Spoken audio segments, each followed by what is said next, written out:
lalpa mishi tila kasagding phuatu hi David Zaute nia Shilonga anom meka marla tam taka phuain ka sia ma hi rongbol tu nia tina nupui po marla sakthiam takania Monica lalimpui kan siat vek keringa khami khania hela hi kan lo thlen kha Friday zana khanin heta mar ramate marom na te marjong man na te rong kan boldon sia ti in kamut do na khan ladang po ngai thalovin mar gospel song ti khan YouTube pa khan ka search ani chuanin asang kha ka ngai tha achen kha cha ka thiam dawa achen ka thiam lo le a tiang khan ka ngai tha chon hela lalpa mi shi tik ka ngai tha khian karil ru kha khoi em ma ro pui ka tia ti chuanin saktum sa local kan hilawa khami ka ngai tha kha karil ro renga nimin lama khanin attract te ka ngai to achapa ni zana attract min lo thona tiang chon kan ngai thai to kina kan chau ve de box ya kanin bat sai tha theilawa ma sengin pathian ro puina helai hun kan lo thenga sakve kan dua ke mani lampang zo kan ya request ompo ni chuang lowa ngai thak dan kan thiam kha ka du em min lo sha thiam kha kan du ani chu pathian ro puinan lalpa mi shi tila karan sange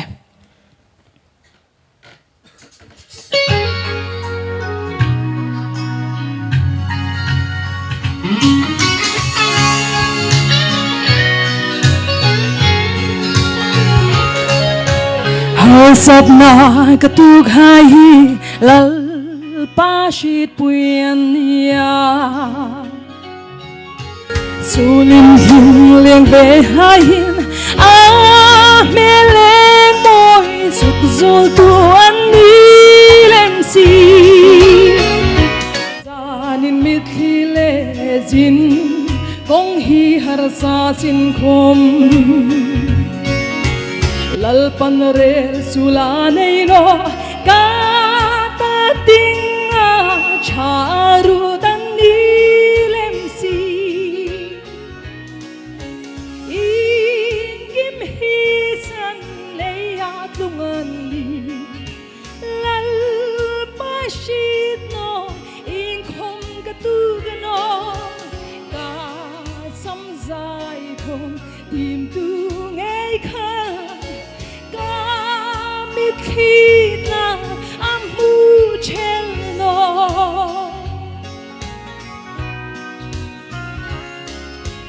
lalpa anur ka tumlai he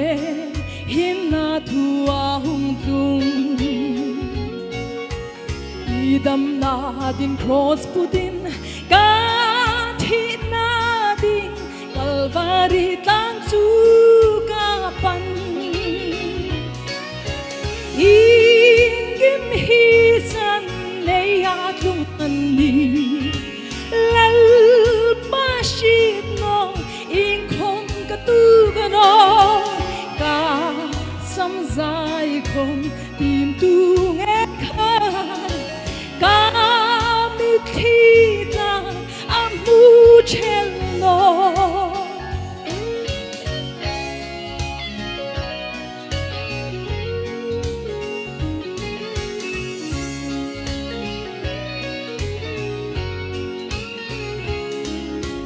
Shinun hi har sabigle tur bika kan ngai lai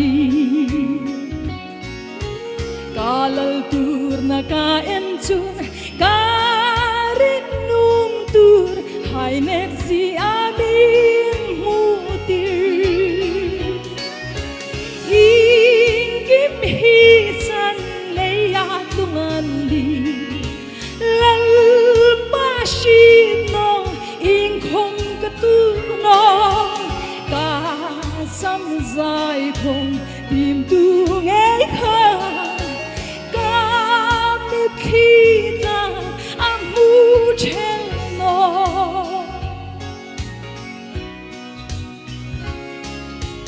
kobeli kata dingin anung rong bikatilai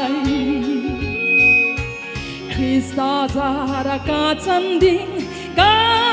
hangkir lom na in kasin no kla in kim hi san ne ya ngani lal pa shi no in khong ka tu ga no ka sam zai khong im tu nghe kha ka mit khi na am hu chel no